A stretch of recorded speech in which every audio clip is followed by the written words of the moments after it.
배당을 받아봐야 절반 가까이는 세금으로 낸다라는 이제 생각이 굉장히 많았기 때문에 그렇게 되면은 대주주들이 배당을 늘릴 요인이 생긴다. 당연히 소액주주들에게도 혜택이 돌아가는 방향으로 결정이 될 거다. 배당 수익을 좀 노리는 장기 투자 자금이 들어올 가능성이 크다.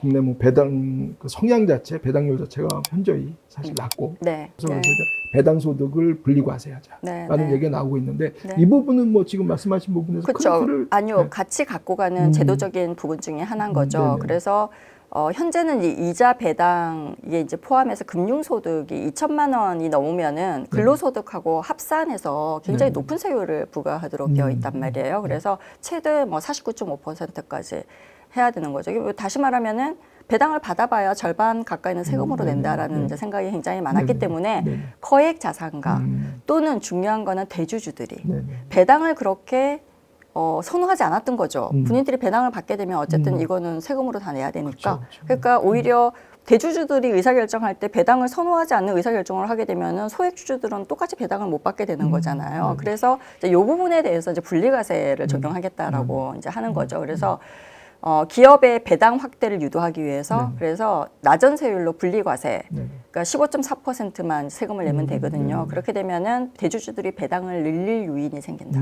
그렇게 의사결정을 하면은 전체적으로 배당이 좀 확대되는 그러한 분위기로 갈 것이다. 그러니까 당연히 소액주주들에게도 혜택이 돌아가는 방향으로 결정이 될 거다라고 할 수 있고요. 그 세금 부담이 좀 줄어들면은 그 안정적으로 배당 수익을 좀 노리는 장기 투자 자금이 들어올 가능성이 크다. 아까 제가 말씀드린 것처럼 여기다 투자를 하게 되면은 좀 수익이 났을 때, 이익이 났을 때 배당은 이렇게 정기적으로 들어온다라는 생각이 있으면은 투자 자금, 장기적인 투자 자금이 대거 유입될 가능성이 크죠. 그러니까 이제 특히 투자자 입장에서 보면 은퇴 후에 현금 흐름을 굉장히 중요하게 재무 설계상에서 고려를 해야 된단 말이에요. 그때 좀 지금 고령화를 경험을 이제 해야 되는 또 베이비 부머 세대, 우리 같은 사람들이 노인이 됐을 때 굉장히 좀 매력적인 투자자가 될 수 있다, 투자가 될 수 있다라고 할 수도 있고요.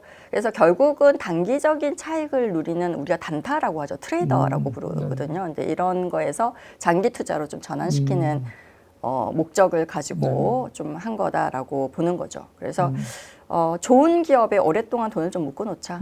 그렇게 되면은 배당하고 성장의 과실을 둘 다 가져갈 수 있다. 그러니까 이익이 날 때는 배당을 받고 나중에 성장이 돼서 이제 기술이 성공하거나 혁신이 일어나는데 성공한 기업들 같은 경우에는 굉장히 크게 성장을 할 거 아니에요. 그러면 그 성장의 과실로 주가가 올라가게 되면 그거에 대한 이득도 내가 받게 되고 그래서 배당과 그러니까 그 좀 배당과 성장의 과실을 둘 다 노리는 그러한 뭐 건강한 투자 문화를 좀 정착시키는데 기여할 수 있다라고 볼 수가 있죠. 왜냐하면 그 한국 그 상장사들의 그 평균 배당 성향, 그러니까 순이익 중에서 배당금 비율이 한 20-30%대밖에 안 돼요.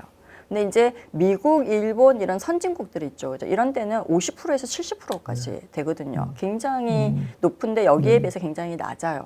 자, 그러니까 분리과세는 좀 이 격차를 줄여보자. 그래서 한국 증시를 뭐 좀 부동산 투자하지 않아도 기업에도 성과가 가고 나도 그 월세 받는 그러한 느낌으로 좀 대체 투자처로 만들어주자라고 하는 의도가 조금 강하다라고 볼 수가 있는 거죠.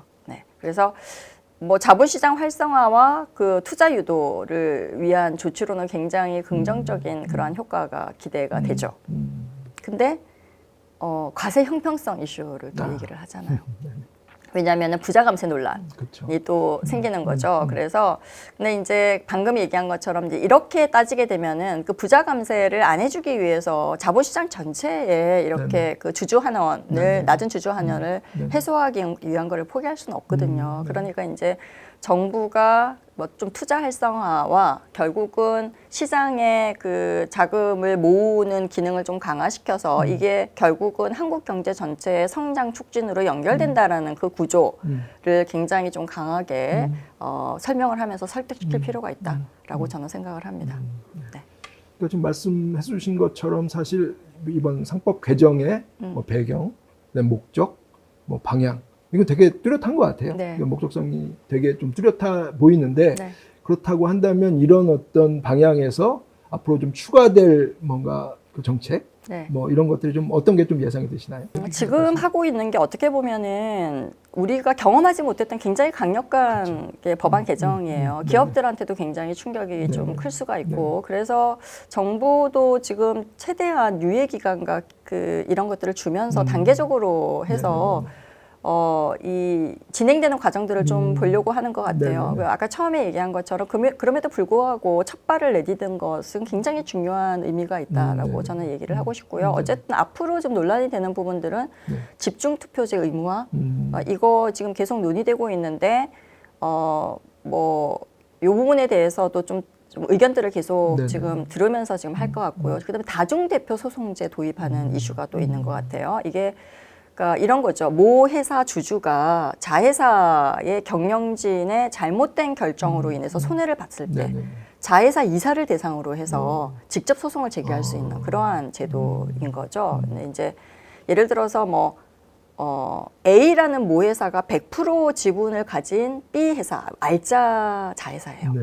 를 상장시키면서 IPO 시키면서 그러니까 A사의 주가가 폭락하는 물적 분할을 우리가 할 수가 있거든요. 이제 그런 경우가 종종 있었어요. 이게 이제 문제가 발생을 하죠. 이때 A사의 주주들은 그냥 모르고 당하는 거죠. 속수무책으로 당하는데 이게 이제 다중대표 소송제가 도입이 되면은 B사의 상장을 결정하는 이사들이 모 회사 주주들에게 어떤 피해가 갈 수 있는지를 사전에 충분히 검토를 하지 않으면은 소송을 당할 수가 있는 거죠. 그래서 굉장히 신중하게 이제 검토를, 그러니까 주주의 충실 의무를 굉장히 강화시킨 거죠. 그래서 네가 속해 있는 거 회사만 이익을 보지 말고 그렇잖아요. 그러니까 이제 니네가 투자 결정을 할 때 B 회사, 자회사, 알짜 회사에 대한 이익만 보지 말고 A 회사의 투자자들에게도 어떤 불이익이 돌아가는지를 반드시 검토하라라고 하는 의미가 굉장히 큰 거죠. 그래서 뭐 이것도 지금 하고 있는데 이게